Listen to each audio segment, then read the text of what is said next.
আসসালামু আলাইকুম ওরহমতুল্লাহি ওবরাকাতুহ। নাহমাদুহু ওয়া নুসাল্লি আলা রাসূলিহিল কারীম, আম্মা বা'দ। সম্মানিত দিনী ভাই এবং বোনেরা, পবিত্র মাহে রমাদান আমাদের একেবারে সন্নিকটে। It's knocking the door. আল্লাহ রাসূল সাল্লাল্লাহু আলাইহি ওয়াসাল্লাম এবং সাহাবারা রমাদানুল মুবারক আসার 2 মাস আগ থেকেই কবে রমাদান মাস আসবে এজন্য ব্যাকুলতা প্রকাশ করতেন, উদ্গ্রীব হয়ে থাকতেন যে আমরা রমাদান পাবো কিনা, কখন রমাদান আসছে। এবং ওনারা পড়তেন আল্লাহুম্মা বারিক লানা ফি রজব ওয়া শাবান ওয়া বাল্লিগনা রমাদান। অর্থাৎ, হে আল্লাহ, আপনি রজব এবং শাবান মাসে আমাদের বরকত দিন এবং রমাদান পর্যন্ত আপনি আমাদেরকে পৌঁছে দিন। আমাদের সালাফরা রমাদান আসার 6 মাস আগ থেকে, অর্থাৎ একটা বছরের 6 মাস ওনারা অপেক্ষা করতেন কবে রমাদান আসবে, উদ্গ্রীব হয়ে থাকতেন, ব্যাকুলতা প্রকাশ করতেন। আবার রমাদান মাস চলে যাওয়ার পরে বছরের বাকি 6টি মাস এ রমাদানে ওনারা যে সমস্ত এবাদত করেছেন সেগুলো আল্লাহ তাআলা কবুল করলো কিনা এ নিয়ে পেরেশানিতে থাকতেন। বাকি 6 মাস দোয়া করতেন যে আল্লাহ, এই রমাদানে যে সমস্ত এবাদত আমরা করেছি এগুলোকে তুমি কবুল করে নাও। এই পবিত্র মাসে আল্লাহ তাআলা আমাদের আল্লাহ সচেতনতা বৃদ্ধির জন্য এ মাসে আমাদের জন্য সিয়ামকে তিনি ফরজ করেছেন। আল্লাহ তাআলা ইরশাদ করছেন, ইয়া আইয়ুহাল্লাযীনা আমানু কুতিবা আলাইকুমুস সিয়াম কামা কুতিবা আলাল্লাযীনা মিন ক্বাবলিকুম লাআল্লাকুম তাত্তাকুন।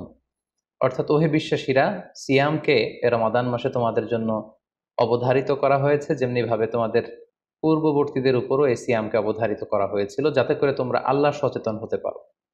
এই আয়াত থেকে বোঝা গেল, এই পুরো রমাদানুল মুবারকে যে আমরা সিয়াম উদযাপন করি বা সিয়াম পালন করি, এই সিয়াম বা রোজা পালনের মূল উদ্দেশ্য বা প্রাইম অবজেক্টিভ হচ্ছে আল্লাহ সচেতন হওয়া। এই সিয়াম আমাদেরকে আল্লাহ সচেতন বানায়। এই সিয়াম আমাদের মধ্যে এই ফিলিংস, এই ভাবনা, এই চিন্তা বা এই চেতনাটা নিয়ে আসে যে আমরা এটা ভাবতে শুরু করি যে Allah is watching me, Allah is observing me, আল্লাহ আমাকে দেখছেন। এই চিন্তাটাকে, এই সেন্সটাকে, এই ফিলিংটাকে ডেভেলপ করার জন্যই আল্লাহ তাআলা এই মাসে সিয়ামকে আমাদের উপর ফার্জ করেছেন, এবং সেটাই আল্লাহ এই আয়াতের শেষাংশে বলছেন, লাআল্লাকুম তাত্তাকুন, যাতে করে তোমরা আল্লাহ সচেতন হতে পারো, যাতে করে তোমরা গড কনশাস হতে পারো। আমরা যখন সিয়াম পালন করি আমরা তখন ক্ষুধার্ত, আমরা তৃষ্ণার্ত, ঘরের ভেতরে আমরা চাইলে কেউ নেই, কেউ আমাকে দেখছে না, আমি চাইলেই খেয়ে ফেলতে পারি, আমি চাইলেই কিন্তু পান করে আমার তৃষ্ণা মেটাতে পারি, কিন্তু আমি খাচ্ছিও না, পানও করছি না। কারণ আমি এটা ফিল করি যে কেউ দেখে না, কিন্তু আল্লাহ দেখে। পৃথিবীর কেউ আমাকে দেখছে না। দরজা বন্ধ করে, জানালা বন্ধ করে, ফ্রিজ থেকে ঠান্ডা পানি বের করে, শরবত বের করে আমি কিন্তু ঘরের ভেতরে যখন একা একা থাকি আমি খেয়ে আমার তৃষ্ণা নিবারণ করতে পারি, কিন্তু এটা আমরা কেউই করি না। কারণ আমরা ফিল করি যে পৃথিবীর কেউ যদি নাও দেখে, আল্লাহ সুবহানাহু ওয়া তাআলার চোখে কিন্তু আমরা ফাঁকি দিতে পারছি না। হি ইজ ওয়াচিং মি, তিনি আমাদেরকে দেখছেন। তাহলে সম্মানিত দিনী ভাই এবং বোনেরা, এই সিয়াম আমাদের মধ্যে আল্লাহ কনশাসনেস, আল্লাহ সচেতনতা, এটা ডেভেলপ করে। পাশাপাশি সিয়ামের মাধ্যমে আমরা আমাদের প্রবৃত্তির উপর নিয়ন্ত্রণ অর্জন করি। গোটা বছর প্রবৃত্তি আমাদেরকে নিয়ন্ত্রণ করে, সারা বছর প্রবৃত্তি আমাদের উপর জিতে, আর আমরা এই রমাদান মাসে প্রবৃত্তির উপর জয়লাভ করি। যেমন পুরো বছর ব্যাপী আমার যখন ক্ষুধা লাগে আমি খাই, তৃষ্ণার্ত হলে পানি পান করি, আমার কামনা জাগলে সেই কামনা আমি পূরণ করি। কিন্তু রমাদানে ক্ষুধা লাগলে কিন্তু আমরা খাই না। তৃষ্ণায় গলা ফেটে যাচ্ছে, তৃষ্ণায় গলা কাঠ হয়ে যাচ্ছে, কিন্তু এক ফোঁটা পানি আমি পান করছি না। সিয়াম পালন করা অবস্থায় দিনের বেলা আমরা যারা বিবাহিত, আমাদের স্ত্রীদের সাথে অন্তরঙ্গ মুহূর্ত আমরা কাটাচ্ছি না। তার মানে আমার যেটা মন চাচ্ছে, আমার যেটা ডিজায়ার, আমার যেটা ডিমান্ড, সেটা আমি ফুলফিল করছি না, অর্থাৎ আমার প্রবৃত্তিকে আমি নিয়ন্ত্রণ করি। তাহলে সিয়াম পালনের মাধ্যমে প্রবৃত্তিকে কিভাবে কন্ট্রোল করা যায়, প্রবৃত্তিকে কি করে নিয়ন্ত্রণ করা যায়, এটা আমরা শিখি। সারা বছর প্রবৃত্তি আমাদের উপর জয়লাভ করে, আর এই সিয়ামের মধ্যে দিয়ে কেমন যেন রমাদানে আমরা প্রবৃত্তির উপর জয়লাভ করি, আমাদের কাছে প্রবৃত্তি হেরে যায়, জিতে যায় আমাদের আল্লাহ তাআলার প্রতি আস্থা এবং ভালোবাসা। এই সিয়ামের আরো একটি শিক্ষণীয় বিষয় হচ্ছে, এই সিয়াম আমাদেরকে সংযমী বানায়, রেস্ট্রেইনড বানায়। আমরা চাইলেই রোজা পালন করা অবস্থায় যা মনে চায় তা করতে পারি না। এবং সহিহ বুখারীর বর্ণনায় আল্লাহর হাবিব সাল্লাল্লাহু আলাইহি ওয়াসাল্লাম আমাদেরকে শিখিয়েছেন যে কেউ যখন রোজা রাখে সে যেন অশ্লীল কথা না বলে, রোজা রেখে সে যেন কাউকে গালি না দেয়। এমনকি কেউ যদি তাকে গালি দেয় অথবা কেউ যদি তার সাথে ঝগড়া লাগতে আসে, সে যেন বলে ইন্নী ইমরুউন সাইম, অর্থাৎ আই এম ফাস্টিং, আমি রোজাদার, আমি রোজা পালন করছি। রোজা পালন করা অবস্থায় আমার পক্ষে অশ্লীল কথা বলা, ঝগড়া করা কোনো বাক বিতণ্ডায় জড়ানো সম্ভব না। তার মানে এই সিয়াম পালনের মধ্য দিয়ে সংযম যে ব্যাপারটা, এই ব্যাপারটা আমাদের আয়ত্তে চলে আসে। আমরা এই সিয়াম পালনের মধ্য দিয়ে সংযমী হয়ে উঠি। পাশাপাশি যারা সিয়াম পালন করছে তাদের জন্য আল্লাহর হাবিব সাল্লাল্লাহু আলাইহি ওয়াসাল্লাম ঘোষণা দিয়েছেন যে কিয়ামতের ময়দানে বিচার শেষে তারা যখন জান্নাতে ঢুকবে, রোজা পালনকারীদের জন্য আল্লাহ তাআলা একটি স্পেশাল গেট রেখেছেন যেটার নাম হচ্ছে রাইয়ান। এবং এই রাইয়ান গেট দিয়ে রোজাদাররা ছাড়া কেউ প্রবেশ করতে পারবে না। সুবহানাল্লাহি বিহামদি। আর একবার এই রাইয়ান দরজা দিয়ে যে ব্যক্তি ঢোকার সুযোগ পাবে জান্নাতে, he will never be thirsty again. সে কখনো আর তৃষ্ণার্ত হবে না, চিরকালের জন্য তার গলা থেকে তৃষ্ণা হারিয়ে যাবে। পাশাপাশি আল্লাহ তাআলা ইরশাদ করছেন যে সব আমলগুলোকে সওয়াব বাড়ানো হয় এবং সওয়াবের প্রতিদান বান্দাদেরকে দেয়া হয়, কিন্তু এই সিয়ামের ব্যাপারটা ভিন্ন। এর প্রতিদান আমি আল্লাহ নিজ হাতে দেব। আরেক বর্ণনা এসেছে এই সিয়ামের প্রতিদান আমি নিজেই। আমরা যদি একটু খেয়াল করে দেখি যে রমাদানুল মুবারাকে আমরা যত নেক আমল করছি বা সৎকর্ম করছি, এগুলোর সওয়াবগুলোকে কিন্তু জ্যামিতিক হারে বাড়ানো হয়। The rewards of amal is multiplied in this blessed month of Ramadan. এ মাসে আমরা একটা নফল আবাদত করলে সেটা ফরজের সমান সওয়াব দেওয়া হচ্ছে। একটা ফরজ আবাদত করলে সেটা 70 থেকে 700 গুণ সওয়াব দেওয়া হচ্ছে। এ মাসে উমরা করলে সেটা হজের সমান সওয়াব দেওয়া হচ্ছে। অর্থাৎ অর্থাৎ অন্যান্য মাসে আমরা যদি নেক আমল করি তাহলে সেটার সওয়াবকে বাড়ানো হয় গাণিতিক হারে, কিন্তু এই রমাদানুল মুবারাকে কোনো নেক আমল করলে এর সওয়াবকে বাড়ানো হয় জ্যামিতিক হারে। এটাকে মান্থ অফ স্পেশাল অফার বলা হয়, বিশেষ অফারের মাস। আল্লাহ তাআলা চেয়েছেন যে বিশেষ অফার দিয়ে আমাদেরকে এবাদতের প্রতি আগ্রহী করে তোলে, আকৃষ্ট করে তোলে। তিনি যেন আমাদের গুনাহগুলোকে ক্ষমা করে দিয়ে আমাদেরকে পাপ মুক্ত বান্দা হিসেবে স্বীকৃতি দিতে পারেন, তার একটা কেমন যেন আয়োজন তিনি করে থাকেন আমাদের জন্য পবিত্র মাহে রমাদানে।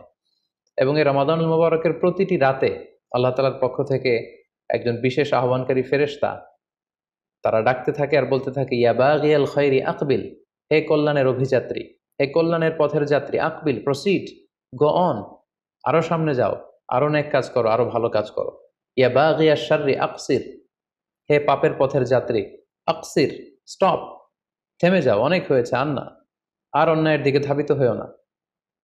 এটা প্রতি রাতেই, রমাদানের প্রতিটি রাতেই এই আহ্বান করা হয় যে হে কল্যাণের পথের যাত্রী, ভালো কাজ করতে থাকো, হে অকল্যাণের পথের যাত্রী, এখনই থেমে যাও, আর সামনের দিকে আগ বাড়িও না।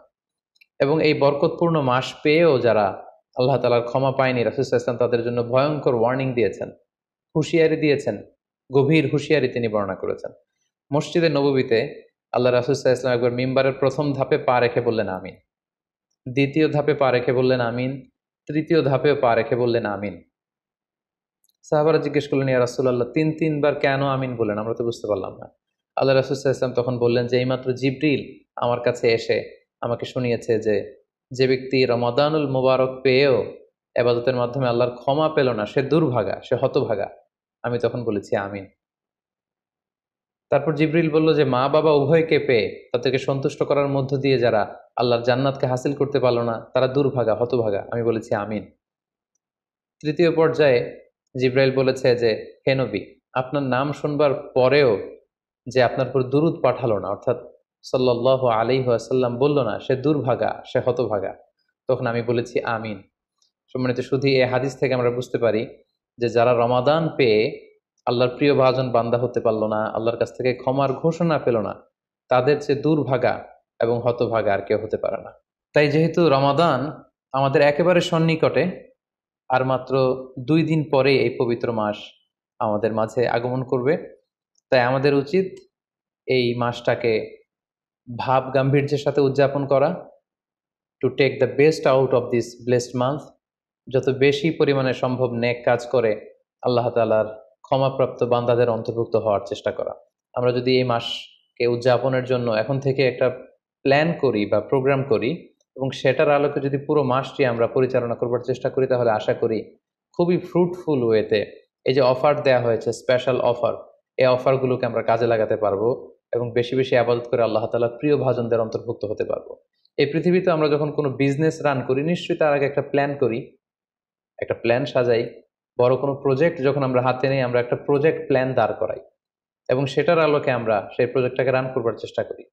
তাই আর যেহেতু মাত্র 2 দিন বাকি, আমরা যদি এখন থেকেই একটি প্ল্যান করি, বা একটি পরিকল্পনা সাজাই, হতে পারে এটা লিখিত পরিকল্পনা, কিংবা অ্যাটলিস্ট নিজের সাথে নিজের বোঝাপড়া যে আমি এই কাজগুলো রমাদানে করতে চাই, এগুলো করতে চাই না, ডুজ অ্যান্ড ডোন্টস গুলোকে আমি মেনে চলতে চাই, যেগুলো করা উচিত এগুলো আমি বেশি বেশি করব, যেগুলো থেকে দূরে থাকা উচিত এগুলোর ব্যাপারে আমি সাবধান থাকবো। অ্যাটলিস্ট মনের সাথে মনে একটা বোঝাপড়া অথবা কাগজে লিখে আমাদের একটি পরিকল্পনা করা উচিত। সো এ পর্যায়ে এই রমাদান কেন্দ্রিক আমরা কি ধরনের পরিকল্পনা করতে পারি এবং সেই পরিকল্পনায় কোন কোন বিষয়গুলো স্থান পেতে পারে বলে আমি মনে করি, সেগুলো আপনাদের সাথে সংক্ষিপ্তভাবে শেয়ার করবো ইনশাআল্লাহ। প্ল্যান করার ক্ষেত্রে সর্বপ্রথম যেটা আমি বলবো, প্ল্যান করবার সময় অল্প প্ল্যান করুন এবং সেটা যতটুকু প্ল্যান আপনি করবেন সেটা নিয়মিত করবার চেষ্টা করুন। আমাদের অনেকের মধ্যে এমন একটা ভাব কাজ করে যে যেহেতু এটা অনেক রহমতের মাস, বরকতের মাস, মাগফিরাতের মাস, আবেগে তারা অনেক বেশি প্ল্যান করে ফেলে এবং সেই অনুযায়ী রমাদানের শুরুতেই সারা রাত তাহাজ্জুদ, সারাদিন এবাদত তেলাওয়াত, এরকম 2-4 দিন চলার পরে, কয়েকদিন যাওয়ার পরে সে আবেগটা ঝরে পড়ে, সে আবেগটাকে সে ধরে রাখতে পারে না। কারণ এমন প্ল্যান করা হয়েছিল যেটা রেশনাল ছিল না, যেটা হয়তো যৌক্তিক ছিল না বা বাস্তবসম্মত ছিল না। সো প্ল্যান করার ক্ষেত্রে আমার প্রথম পরামর্শ হচ্ছে অল্প প্ল্যান করুন এবং যতটুকু প্ল্যান করবেন সেটা পুরো রমাদান ব্যাপী, হোল দ্য মান্থ লং আপনি সেটাকে পালন করবার চেষ্টা করুন। কারণ আল্লাহ রাসূল সাল্লাল্লাহু আলাইহি ওয়াসাল্লাম বলেছেন, আহাব্বুল আমালি ইলাল্লাহি আদওয়ামুহা ওয়া ইন কাল্লা। আল্লাহ তাআলার কাছে সবচেয়ে প্রিয় আমল হচ্ছে সেটা যেটা মানুষ নিয়মিত করে, যেটা বান্দা রেগুলার বেসিসে করে, যদিও এটা পরিমাণে কম হয়। সো আপনি পরিমাণে যদি কমও করেন, সেটা যদি পুরো রমাদান মাস ব্যাপী একই ধারাবাহিকতায় আপনি ইবাদত করেন, তেলাওয়াত করেন, তাহাজ্জুদ পড়েন, জিকির আজকার করেন, সাদাকা করেন, দান করেন, এটার যদি একটা ধারাবাহিকতা থাকে, সেই ইবাদতটা আল্লাহ তাআলার কাছে বেশি প্রিয়। তাই প্ল্যানের ক্ষেত্রে আমার সর্বপ্রথম পরামর্শ হচ্ছে অল্প প্ল্যান করুন, স্বল্প পরিসরে প্ল্যান করুন, হাতে গোনা অল্প কয়েকটি বিষয়ের ব্যাপারে আপনি কনসার্নড হন এবং যতটুকু প্ল্যান করেছেন ততটুকু নিয়মিত বাস্তবায়ন করুন। প্ল্যানের ক্ষেত্রে সর্বপ্রথম যেটা আমি বলতে চাই সেটা হচ্ছে পুরো রমাদান মাসে সালাতের ব্যাপারে আমাদেরকে সর্বপ্রথম বেশি সচেতন থাকতে হবে। It's mandatory. 5 ওয়াক্ত সালাত যেন আমরা জামাতের সাথে আদায় করতে পারি, এই বিষয়টা খেয়াল রাখতে হবে। কোনো কারণে যদি জামাত ছুটেও যায়, কাজা যেন না হয়ে যায়। কারণ আমাদের যদি জামাত ছুটে যায়, সালাত যদি কাজা হয়ে যায়, তাহলে আপনার প্রোডাক্টিভিটি কমে যাবে। সো প্ল্যানের ক্ষেত্রে এখন থেকে আমাদের এটা মাথায় রাখতে হবে যে পুরো রমাদান জুড়ে আমরা 5 ওয়াক্ত সালাত জামাতের সাথে আদায় করব। কোনো কারণে জামাত যদি ছুটেও যায়, কোনো নামাজ যেন আমার কাজা না হয়ে যায়, এই ব্যাপারে আমরা সচেতন থাকবার চেষ্টা করব। 3 নম্বরে হচ্ছে কোরআন তেলাওয়াত করা। যেহেতু রমাদানুল মুবারক এটা কোরআন নাজিলের মাস, আল্লাহ তাআলা বলছেন শাহরু রমাদান আল্লাযী উনজিলা ফীহিল কুরআন। রমাদান তো এমন মাস যে মাসে আল্লাহ তাআলা কোরআন নাজিল করেছেন। সো এটা কোরআনকে উদযাপনের মাস, কোরআনের সাথে নতুন করে সম্পর্ক গড়বার মাস, বেশি বেশি কোরআন তেলাওয়াত করবার মাস। নফল ইবাদতের যে লিস্ট আছে তার মধ্যে সবচেয়ে শ্রেষ্ঠ নফল ইবাদত হচ্ছে কোরআন তেলাওয়াত করা এবং সেটার মোক্ষম সময় হচ্ছে রমাদানুল মুবারক। আমরা প্রত্যেকেই জানি যে এই মাসে তেলাওয়াত করে, তেলাওয়াত করার যে একটা আবহ, যে একটা ইমেজ, যে একটা পরিবেশ এবং যেরকম একটা মজা পাওয়া যায়, বছরের অন্য কোনো মাসে কিন্তু ওই ফিলিংটা আমাদের আসে না। সো এই সুযোগটাকে আমাদের কাজে লাগানো, আমরা যেন প্রতিদিন কোরআনের তেলাওয়াত করি এবং তেলাওয়াত করার ক্ষেত্রে অবশ্যই ধীরস্থিরভাবে তেলাওয়াত করতে হবে। আমরা অনেকে তাড়াহুড়ো করে তেলাওয়াত করি। হাদিসে